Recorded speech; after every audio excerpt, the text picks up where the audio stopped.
제가 최근에 밖에 빨래를 널었던 적이 있었습니다.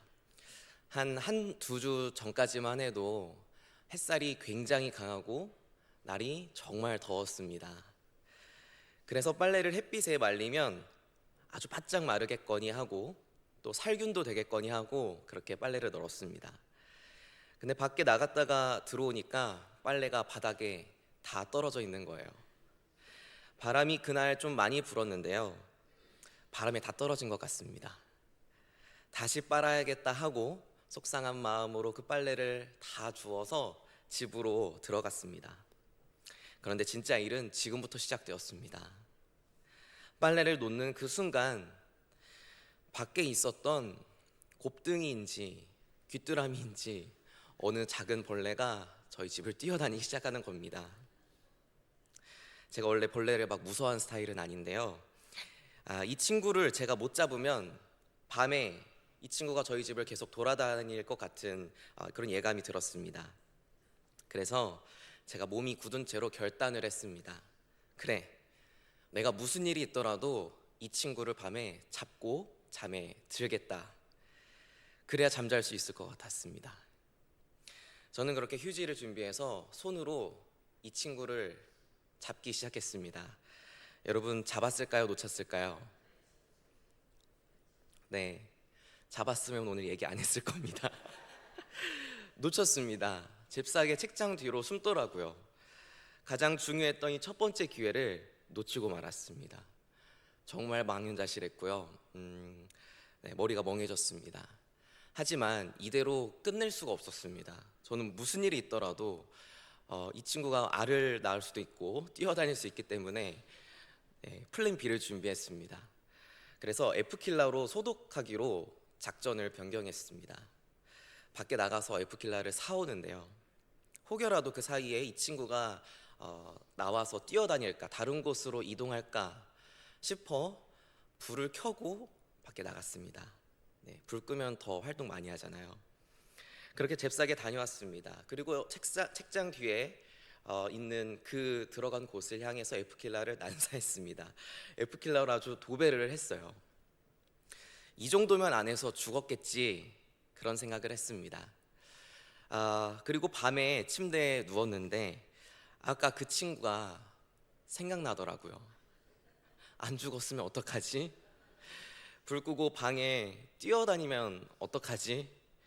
자는데 내 귓속으로 들어와서 점프하면 어떡하지? 정말 별의별 생각이 다 들었습니다.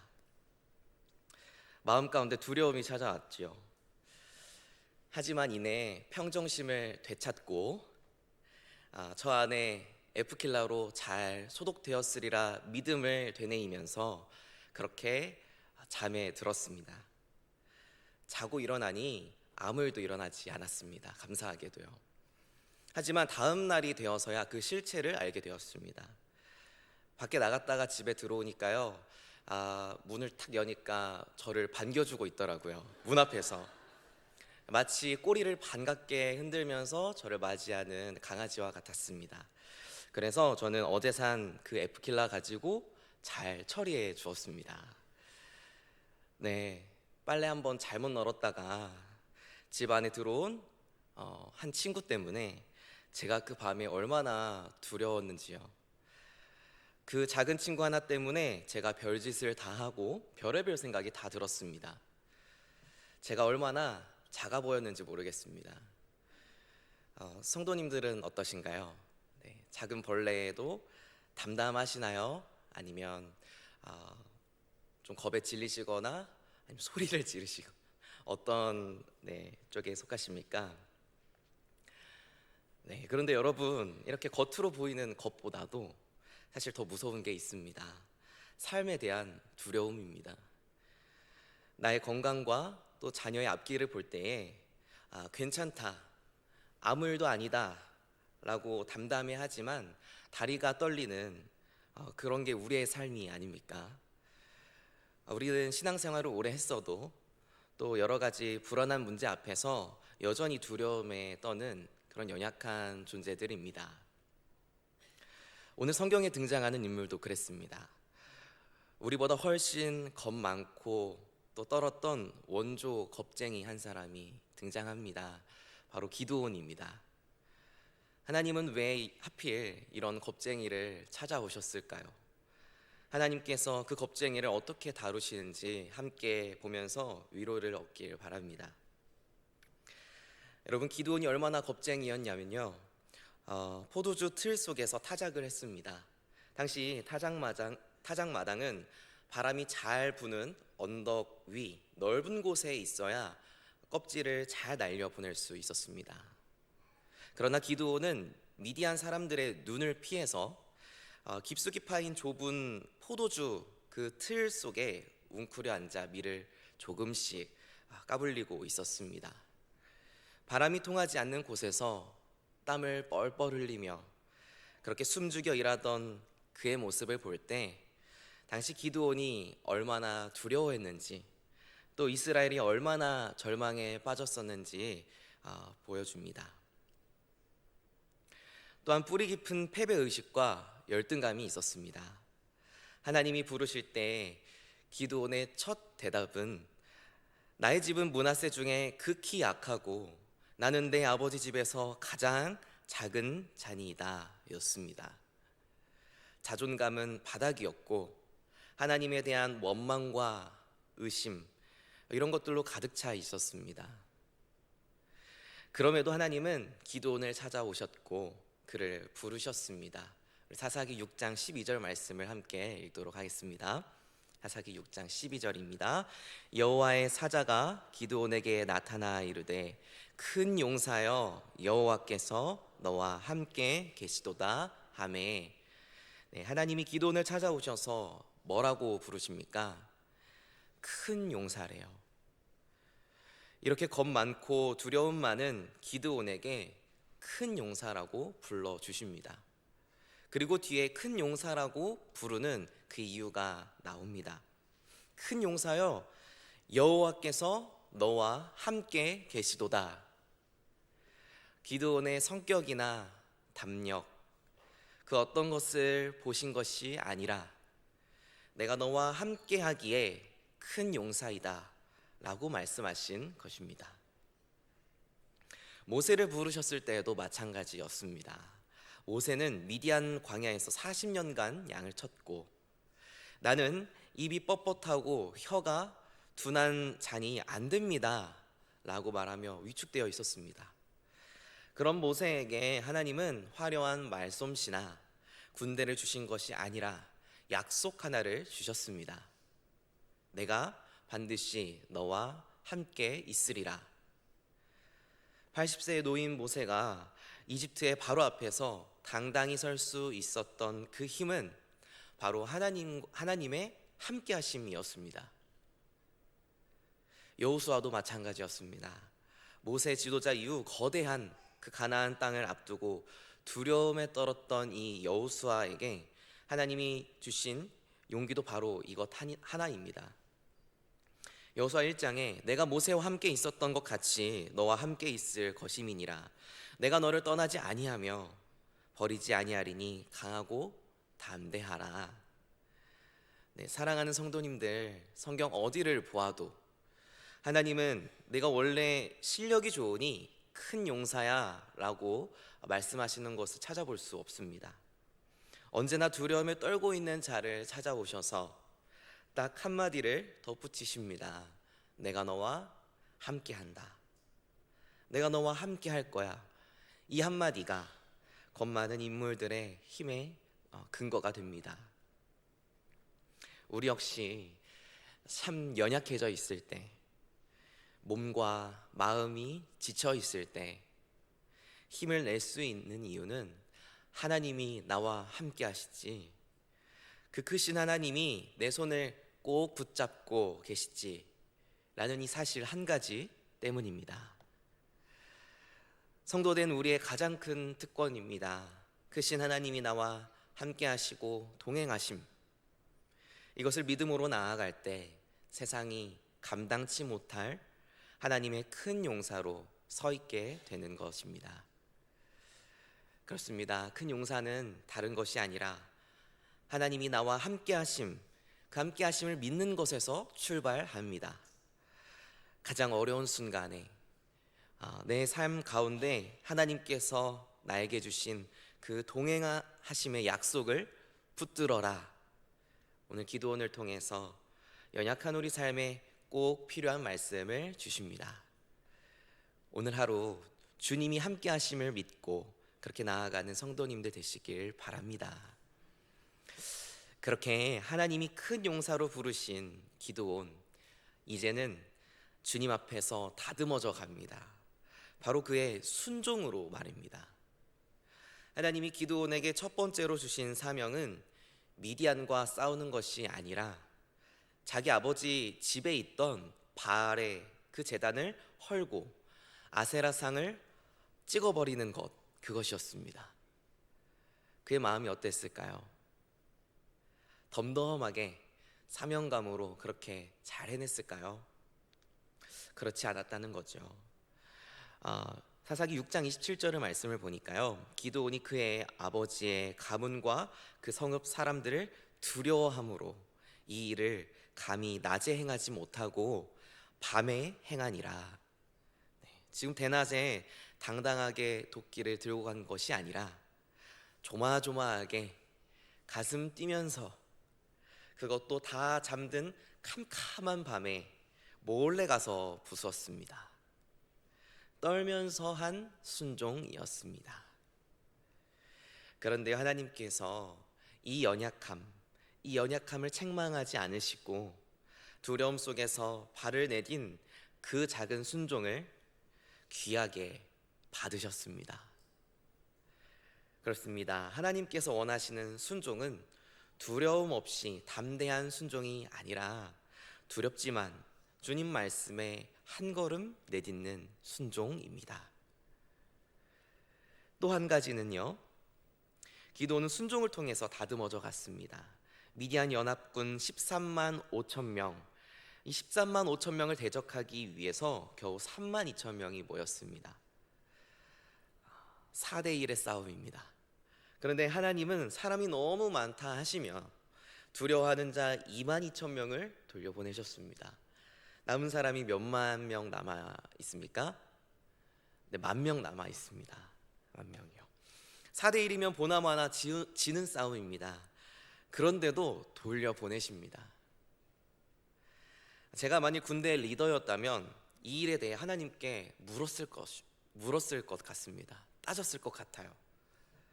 그런데 하나님은 또 한 번 물가로 인도하시더니 손에 물을 움켜 먹는 사람 겨우 300명만 남기십니다. 그 이유는 명확합니다. 사사기 7장 2절 말씀 함께 같이 읽도록 하겠습니다. 나를 거슬러 스스로 자랑하기를 내 손이 나를 구원하였다 할까 함이니라. 스스로 자랑할까봐, 자기 자신에게 영광을 돌릴까봐 하나님이 빼버리신 겁니다. 사람은 무언가 채워져 있어야 안정감이 듭니다. 기드온에게는 그 군인 숫자겠고요, 의지하는 친구일 수도 있겠습니다. 또 재물일 수도 있겠습니다. 그런데 하나님께서는 자꾸 빼버리십니다. 하나님만 의지하도록, 하나님만 바라보게 하시려 우리의 힘을 빼십니다. 내 힘으로 이루었다 착각하지 않고 오직 하나님 은혜로 살아가는 백성 되게 하려고 빼십니다. 여러분, 기드온이 3만 2천 명에서 300명 남았을 때 얼마나 기가 막혔겠어요. 하나님이 나를 버리시나 생각이 들었을 겁니다. 그럼에도 기드온은 그 하나님 앞에서 군말 없이 순종했습니다. 하나만 더 보겠습니다. 오늘 본문 7장 16절을 보시면 칼 대신 빈 항아리와 횃불을 들게 하십니다. 여러분, 상식적으로 전쟁터에 나아가는 군사들에게 칼과 창, 갑옷 이런 것들을 주셔야 마땅합니다. 그렇죠? 우리 하나님은 너무 상식과 거리가 먼 것 같습니다.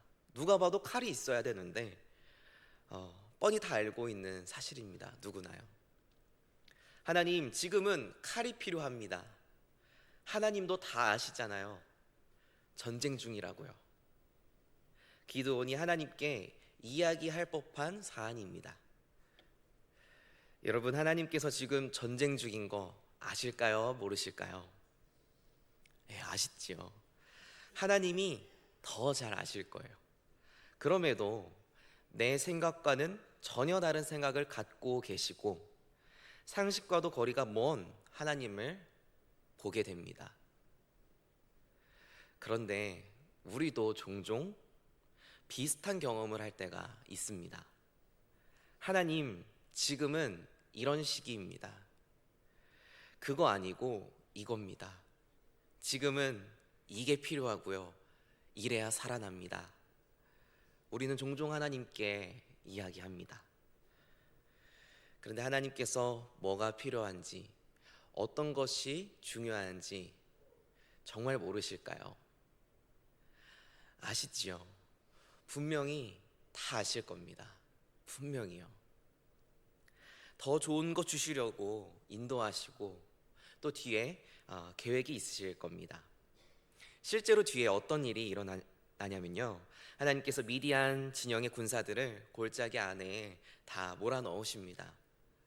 그리고 골짜기 안에 들어가면 여러분, 소리가 어떻게 들립니까? 네, 소리가 울립니다. 그 상태로 항아리를 깨고 주위에서 나팔을 불며 여호와와 기드온의 칼이다 소리 지르니까 그 소리가 거대한 울림이 되었던 것이죠. 수많은 군사들이 온 줄 알고 적군들이 당황하여서 서로가 서로를 칼로 치는 그런 장면이 펼쳐집니다. 300명의 용사들이 횃불과 항아리를 통해 적군을 물리칩니다. 나의 상식을 깬 하나님의 말씀에 순종하지 않았더라면 결코 보지 못했을 하나님의 역사입니다. 네, 그렇습니다. 겁쟁이였던 이 기드온이 큰 용사가 될 수 있었던 또 하나의 비결은 바로 순종이었습니다. 기드온은 밤에 떨면서라도 우상을 깨며 순종했고 군사가 줄어드는 이해 안 되는 상황 속에서도 순종했으며 칼 대신 항아리를 들라는 하나님의 황당한 전략 앞에서도 순종했습니다. 하나님이 하라는 대로 온전히 그렇게 따랐습니다. 이렇게 기드온의 순종처럼 우리에게도 순종의 영성이 필요합니다.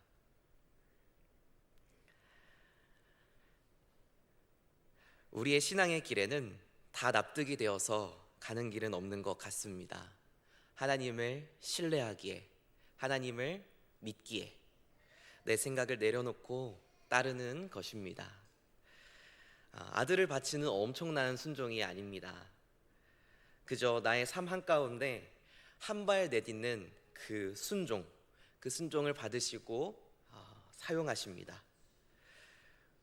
우리 하나님 앞에 내 주님 순종하며 믿음의 한 발 내딛겠습니다. 우리는 이 고백이 필요한 줄로 믿습니다. 주님께서 내 고백 가운데 길을 여시고 또 주께서 예비하신 크신 역사를 경험하게 될 것입니다. 그 은혜가 여러분들의 삶 가운데 가득하기를 축복합니다. 마지막으로 오늘 본문 17절을 보면 기드온의 담대한 선언이 나옵니다. 미디안과의 전쟁을 코앞에 두면서 300용사에게 전하는 그 말인데요, 사사기 7장 17절 말씀 같이 함께 보도록 하겠습니다. 함께 읽겠습니다. 그들에게 이르되 너희는 나만 보고 내가 하는 대로 하되 내가 그 진영 근처에 이르러서 내가 하는 대로 너희도 그리하여. 아멘. 나만 보고 내가 하는 대로 그대로 하라고 명령합니다. 전에 포도주 그 틀 속에 숨어서 타작하던 기드온의 모습이 맞습니까? 남들 몰래 캄캄한 밤에 가서 우상을 부시던 그 기드온의 모습은 어디 갔습니까? 나만 보고 내가 하라는 대로 하랍니다. 여러분, 이것은 인간적인 교만함이 아닙니다. 오히려 순종의 사람이었던 이 기드온이 다른 사람에게 순종의 확신을 전하는 것입니다. 내가 하나님께 순종하여 은혜를 받았는데 너희도 하나님의 승리를 경험할 것이다 라는 뜻이 숨겨 있는 것 같습니다. 고기도 먹어본 사람이 맛을 안다고요. 순종도 해본 사람이 그 순종을 전할 수 있습니다. 일반적으로 군사의 손에 횃불과 항아리가 쥐어졌을 때 당연히 불평이나 또 의심을 했을 것 같습니다. 그런데 성경에는 그대로 하라는 그 명령 뒤에 이 300용사들이 아무 말 하지 않음을 볼 수 있습니다. 바로 그렇게 행동한 이야기만 펼쳐집니다. 기드온이 순종의 사람이었다는 것을 주변 사람들이 몰랐을까요? 알았을 것입니다. 오늘 본문 직전에서도 하나님께서는 두려우면 부하를 데리고 적진에 내려가 보아라, 그렇게 말씀하시니 군말 없이 내려가던 기드온이었습니다. 기드온이 어떤 순종을 했는지 이미 그의 삶의 모습을 통해서 알 수 있었던 것이죠. 그랬기에 다소 황당한 기드온의 이런 명령에도 300용사는 순종할 수 있었습니다. 한 사람이 하나님 말씀 앞에 순종할 때 그 순종은 나만의 순종이 아닙니다. 가정과 자녀들 또 공동체에게 거룩한 영향력을 행사합니다. 여기 계신 집사님들, 권사님들 모두 하나님 말씀에 순종으로 발을 내딛는 분들이십니다. 우리는 가정에서 가족들에게 또 곧 시작할 다락방 또 모임에서 순원들에게, 교회에서 다음 세대의 아이들에게 너희는 내가 순종했던 것처럼 주님을 따르라는 그 삶의 모습을 보여주어야 합니다. 그 순종의 통로가 되어주시길 부탁드립니다. 말씀을 정리합니다. 두려움 많은 겁쟁이 기드온의 삶 가운데 찾아오셔서 큰 용사라고 불러주신 하나님께서 오늘 우리의 두려움 많고 연약한 삶 가운데 찾아와 주십니다. 그리고 큰 용사라고 우리에게 불러주십니다. 우리가 큰 용사일 수 있는 이유는요, 하나님이 나와 함께 하시기 때문입니다. 가장 크신 하나님께서 내 손을 꼭 붙들고 계시니 더 이상 겁쟁이가 아닌 기도의 용사, 생명을 전하는 하나님의 큰 용사, 그렇게 위로의 용사가 될 줄 믿습니다. 그 가운데 우리를 순종함으로 빚어가십니다. 지금까지 하나님 앞에서 순종함으로 달려오신 성도님들, 앞으로의 삶도 내 힘과 경험 의지하지 않고 하나님 말씀하시는 대로 한 걸음씩 내디딜 때 하나님은 우리를 통해서 일하실 것입니다. 더 나아가 내가 먼저 하나님 말씀 앞에 깨지고 또 순종할 때 가정의 자녀들이 또 교회의 공동체가 그 모습을 보고 두려움 없이 믿음의 한 걸음을 내디딜 것입니다. 그 순종의 통로가 되어주시길 부탁드립니다. 사랑하는 성도님들, 우리가 연약할 때, 두려운 일이 찾아올 때 주님이 나와 함께 하심을 믿고 주님의 말씀 앞에 순종함으로 나아가는 여기 계신 모든 성도님들 되시길 축복합니다. 우리 옆에 있는 분들과 함께 이야기 나누시고 마칠 텐데요, 우리 김 집사님, 박 권사님 이렇게 부르시면서 우리 이렇게 이야기하겠습니다. 큰 용사이십니다. 네, 한 번 더 이야기 나누겠습니다. 순종하며 나아갑시다. 네, 함께 기도하겠습니다.